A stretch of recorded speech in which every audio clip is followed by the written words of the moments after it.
Hello नमस्कार जय हिंद वंदे मातरम साथियों, very good evening to all of you. दोस्तों, आपने एक चीज सुनी होगी कि शेरों को कभी शिकार करना नहीं सिखाया जाता। Lion can never be train to hunt. वो उनके खून में ही होता है, बचपन से उनके अंदर ही होती है ये चीजें। और ये जो जाबाज आज खड़े हैं मैदान में, ये शेर हैं साथियों, बब्बर शेर हैं। वो जो शेरनियां जो प्रखर होकर उधर खड़ी हैं, वो शेरनियां हैं सच में।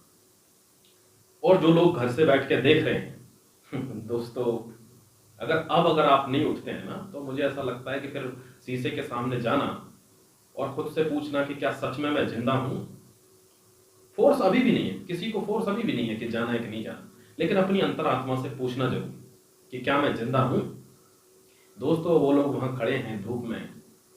अच्छा, कुछ क्वेश्चनों के जवाब दे देता हूं। कुछ क्वेश्चंस कमेंट्स में आए हैं और उनके मैं जवाब देता हूं साथियों। पहला क्वेश्चन तो ये है कि एक महानुभाव ने, इंटेलेक्चुअल कह सकते हैं उसको, बुद्धिजीवी, उसने ये क्वेश्चन पूछा है कि ये क्या बेवकूफ़ी मचा रखी है, जांच जांच जांच।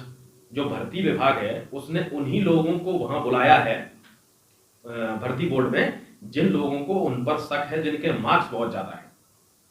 मेरे भाई साहब, वैसे तो आप बहुत बड़े बुद्धिजीवी हैं, आपसे जरा ये पूछना चाह रहा हूं मैं कि जब नंबर किसी के एक्सपोज ही नहीं करें, किसी के नंबर जब दिखाए ही नहीं गए हैं, स्कोर कार्ड दिखाया ही नहीं गया है, तो भर्ती बोर्ड अंतर्यामी को कैसे चुन चुन के पता चल गई कि इन लोगों पर शक है।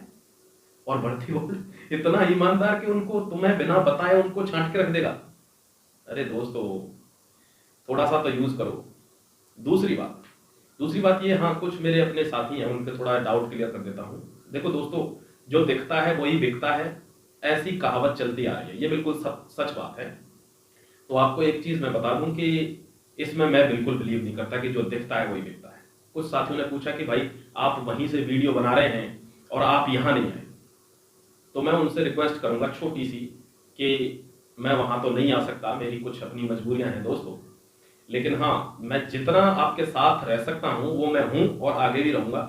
हमारे एक मित्र हैं संदीप परिहार, जो मैदान पर मौजूद हैं साथियों, तो जिसको बहुत ही ज्यादा दिक्कत हो तो वो उनसे जाकर इस चीज को जो है इसकी जानकारी दे सकता है, अगर वो बता दें तो। अदरवाइज आपको मैं ऐसे तो नहीं साथियों आ सकता, और ये चीज मैं साफ कह रहा हूं कि मैं आपके साथ तो खड़ा नहीं हो पाऊंगा, ठीक है।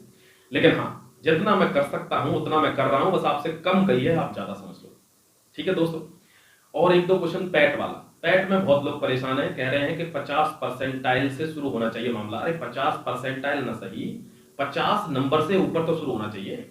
लगभग आपको, भाई 5 लाख बच्चे तो लगभग बुलाओ यार, 13 लाख बच्चे अगर सिलेक्टेड हैं तो आपको एटलीस्ट 50% लोग तो मेंस में बुलाने चाहिए। देखो इसमें भी कई तर्क हैं। कुछ लोग कह रहे हैं कि अरे सर जब मेंस ही लेना है तो कम धांधली होगी, नंबर ऑफ एप्लीकेंट्स कम रखो। कुछ लोग कह रहे हैं कि जब जब कुछ बताया ही नहीं, कोई कट ऑफ निर्धारित नहीं, कुछ नहीं, क्या मतलब है इस चीज का, इस प्री का। अच्छा, आपको एक चीज बता देता हूं, बीइंग एन इंजीनियर, एक एग्जाम है जो ऑर्गेनाइज कराया जाता है आईआईटी के द्वारा, गेट का एग्जाम, तो graduate aptitude test in engineering. तो उसमें क्या होता है, एक कट ऑफ निर्धारित रहती है कि जनरल की जो कट ऑफ है वो 34 से 35 मार्क्स तक की जाती है। समटाइम्स इट बिकम्स 38 और 39, नॉट मोर देन दैट, इससे ऊपर नहीं जाती। एससी ओबीसी और इन सबकी नीचे ही रहती है, बहुत नीचे। तो उसमें क्या होता है, आप जस्ट क्वालिफाई होते हैं तो आपको बहुत सारी अपॉर्चुनिटीज मिलती हैं। कैसे कि आप किसी गवर्नमेंट यूनिवर्सिटी में एडमिशन ले सकते हैं हायर स्टडीज के लिए, और वहां पर आपको स्कॉलरशिप भी दी जाएगी 12 से 15 हजार रुपए महीने। दूसरी बात, आपको कंपनीज कॉल कर सकती है, जो अच्छी प्राइवेट सेक्टर की कंपनियां हैं वो कॉल कर सकती हैं, because you are GATE qualified. अगर आपकी रैंक अच्छी है, आपके मान लो 70-75 नंबर हैं, तो आपको गवर्नमेंट जो कंपनियां जैसे आईओसीएल, भेल, गेल, सेल, ये कंपनियां आपको इंटरव्यू के लिए बुला लेती हैं। ये उसका सीन रहता है। तो यहाँ पर ऐसा कुछ नहीं, यहाँ तो मतलब एक व्यक्ति का कमेंट आया, वो कह रहा सर मेरा जो एब्सोल्यूट स्कोर है वो 63 दशमलव कुछ है, और जो नॉर्मलाइज स्कोर है वो 62.34 है, यानी 34, और जो कट ऑफ गई है वो 62.96 गई है। तो उसका तो खत्म हो गया। उसने मेरे को यही कहा, 119 यूपीएसआई में थे, इधर भी नहीं हुआ सर, लक इतना खराब है कि इधर भी मैं कुछ पॉइंट मार्क्स से रह गया। दोस्तों, कहीं ना कहीं तो आपको लड़ना पड़ेगा, या तो फेलियर से लड़ो या धांधले वालों से लड़ो। मैंने कितनी बार कहा साथियों, अरे मेरा ग्रुप अगर ज्वाइन नहीं करना है मत करो, मैं कोई इसमें अपनी वो नहीं कर रहा हूं, आप खुद बना लो, मैं रिक्वेस्ट कर रहा हूं, आप खुद एक ग्रुप फॉर्म कर लो साथियों। और अगर आप ग्रुप फॉर्म करते हैं तो एक चीज आपको ध्यान रखनी है दोस्तों, कि बिना प्लेटफॉर्म पे आवाज नहीं सुनी जाती है, ये ध्यान रखना। 10, 20, 50 लोगों की आवाज नहीं सुनी जाती है, 150 करोड़ का देश है। आप ये लोग अपना काम कर रहे हैं, ग्राउंड पे खड़े हैं, बाकी के जो लोग वीडियो बना रहे हैं, आप किसी को ये ना कहना जो इसके फेवर में वीडियो बना रहा है कि आपने कुछ नहीं किया। सबने कुछ ना कुछ किया है दोस्तों, सबने किया। दूसरी बात, आप हर व्यक्ति अपने हिस्से का काम कर रहा है, लोग वहां खड़े हैं, लोग जाबाज लोग मैदान पर खड़े हैं, कुछ लोग बैकग्राउंड में सपोर्ट कर रहे हैं, कुछ लोग अपोज भी कर रहे हैं, खैर उनसे क्या कोई गिला शिकवा नहीं है, वो कर रहे हैं, वो उनकी आइडियोलॉजी है। लेकिन दोस्तों, आप अपना काम नहीं कर रहे, आप ना तो ग्राउंड पर सपोर्ट कर रहे हैं। आपसे मैंने बोला था कि इसरा को ज्वाइन करो, make this community as big as possible. मैंने सोचा था इसको 4-5 महीने में इतनी बड़ी बना लेंगे कि इसमें आप ही लोगों में से मेंबर बनाए जाएंगे, चाहे वो डायरेक्टर हो, सेक्रेटरी हो, जनरल सेक्रेटरी हो, और उसकी बड़ी, मान लो वो 1 मिलियन की कम्युनिटी बन गई, तो यू हैव प्लेटफॉर्म, आपके पास एक प्लेटफॉर्म है। आप मान लो उसमें मेंबर हैं और आप वो मोस्ट जो टॉप 10 मेंबर्स होंगे, वो किसी भी मुद्दे को लेके, चाहे वो स्कैम का हो, कट ऑफ का हो, भर्तियां नहीं आ रही हैं उसका हो, या रिजल्ट रुके पड़े हैं उसका हो, किसी का भी, उस मुद्दे को लेके आप किसी भी पॉलिटिकल ऑफिस में विजिट कर सकते हैं, क्योंकि वो रजिस्टर्ड रहेगा इसका, ऐसे हवाबाजी में नहीं रहेगा वो। आप ज्वाइन ही नहीं कर रहे उसको, आप जाके पॉलिटिकल ऑफिस में किसी में विजिट करेंगे, either the office is of prime minister, chief minister, और कोई भर्ती बोर्ड भी है, कोई भी है। क्यों? क्योंकि आपके पास यूनियन है, यहां देश में या कहीं बाहर देश में ग्रुप की, दोस्तों ग्रुप का बोलबाला रहता है। हम लोग अभी क्यों बात कर रहे थे कि फलाने पॉलिटिशियन से बात करो, वो आवाज उठाएगा, ये उठाएगा, क्यों जाते हैं पॉलिटिशियन के पास? क्योंकि हम जानते हैं उनमें पावर है, उनके पास एक यूनियन है, एक पार्टी, एक ग्रुप है जिसको लोग सुनेंगे। तो सबके पास जब ग्रुप है, तो स्टूडेंट का क्या ग्रुप है? अभी वकील हैं, वकीलों की एक यूनियन होती है, इसलिए वो पावरफुल होते हैं, उन पर हाथ नहीं डालते ज्यादा लोग। पुलिस है, पुलिस एक यूनियन है। स्टूडेंट के पास क्या है? सिर्फ एग्जाम देना, और कोई धांधली कर ले तो फेल हो जाना। थोड़ा सा सोचो यार, उस कम्युनिटी को ज्वाइन करो, डायरेक्ट ज्वाइन मत करो, पहले उस वीडियो को देखो, आपको समझ में आए कि इसका कारण क्या है ज्वाइन करने का, मैं इसको क्यों ज्वाइन करूं, understand the cause, then subscribe.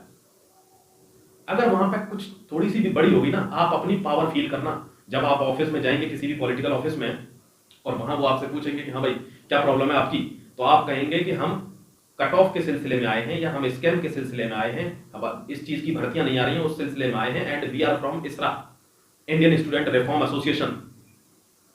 दोस्तों, स्टूडेंट से लोग डरते हैं, student is the greatest power of any nation. समझे? यूथ में बहुत पावर रहती है, लेकिन यूथ जिंदा होना चाहिए।